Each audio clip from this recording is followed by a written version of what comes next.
Hello అండి. Welcome back to our channel Andhra రుచులు పై మల్లిక.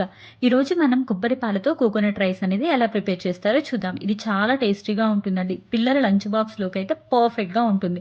చిన్న పిల్లలైనా, పెద్దవాళ్ళైనా ఎవరైనా తినే విధంగా తక్కువ మసాలాలతో చాలా టేస్టీగా ఉంటుంది. ఇంకెందుకు ఆలస్యం తిని ప్రిపరేషన్ ఎలాగో చూసేద్దాం పదండి.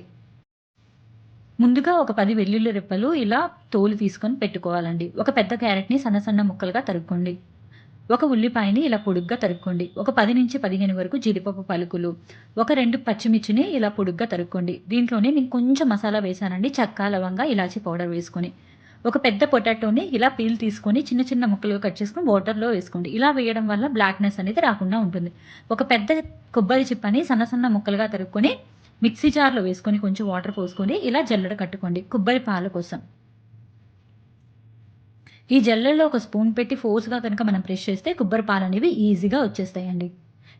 ఇలా బాగా ప్రెస్ చేసిన తర్వాత ఈ పైన పిప్పి ఉంది కదండీ! దాంట్లోనే మరికొన్ని వాటర్ పోసుకొని మరోసారి మిక్సీ జార్ వేసుకోండి.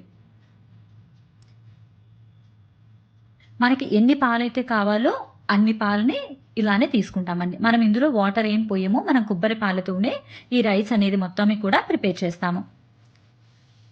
మనకి ఎంత క్వాంటిటీ అయితే రైస్ కావాలో అంత క్వాంటిటీ వరకు మనకి తగినన్ని కొబ్బరి చిప్పలనేది తీసుకోండి. మనకి సరిపోతుంది. చూసారు కదా! మనకి ఇలా కొబ్బరి పాలైతే రెడీ అయిపోయినాయి. ఇప్పుడు స్టవ్ మీద ఒక బౌల్ పెట్టుకొని దాంట్లో కొంచెం నెయ్యి కానీ, ఆయిల్ కానీ వేసుకోండి. నేను ఇక్కడైతే నెయ్యే వేస్తున్నానండి. పిల్లలకి చాలా టేస్టీగా ఉంటుంది నెయ్యి వేయడం వల్ల.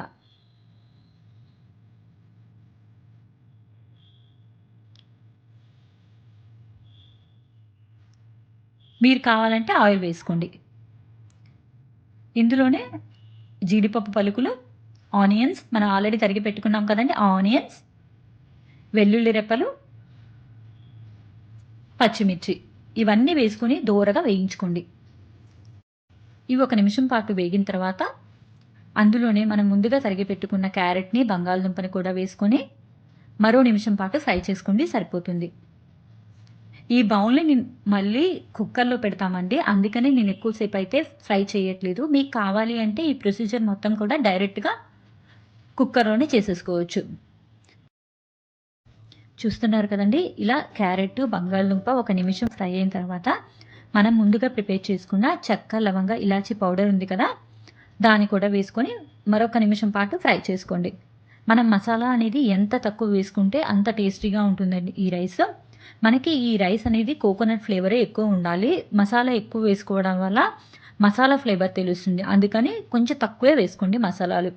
ఇప్పుడు నేను ఒక గంట పాటు నానబెట్టుకున్న రైస్‌ని అందులో వేసుకుంటున్నాను. అది కూడా ఒక అర నిమిషం పాటు ఊరక ఫ్రై చేసుకోండి సరిపోతుంది. ఇప్పుడు ఇందులో కొబ్బరి పాలను వేసుకోండి. ఒక కప్పు రైస్‌కి 2 కప్పుల వరకు కొబ్బరి పాలు వేసుకోండి. మీరు ఎన్ని కప్పులైతే తీసుకుంటారో రైస్ దానికి డబుల్ క్వాంటిటీ కొబ్బరి పాలు తీసుకోండి. దానికి తగ్గట్టే మనం కొబ్బరి ముక్కలు కూడా తీసుకొని కొబ్బరి పాలను ప్రిపేర్ చేసుకోవాలండి గుర్తుంచుకోండి.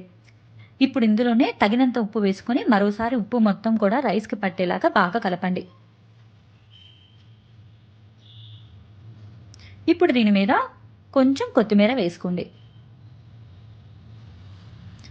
ఇప్పుడు ఈ బౌల్‌ని నేను ప్రెషర్ కుక్కర్‌లో పెడుతున్నానండి. కింద వాటర్ పోసుకొని ప్రెషర్ కుక్కర్‌లో పెట్టుకొని దాని మీద మూత పెట్టి, కుక్కర్ మూత కూడా పెట్టేసి ఒక 3-4 విజిల్స్ వచ్చేదాకా స్టవ్ మీద పెట్టుకుందాం. చూస్తున్నారు కదా!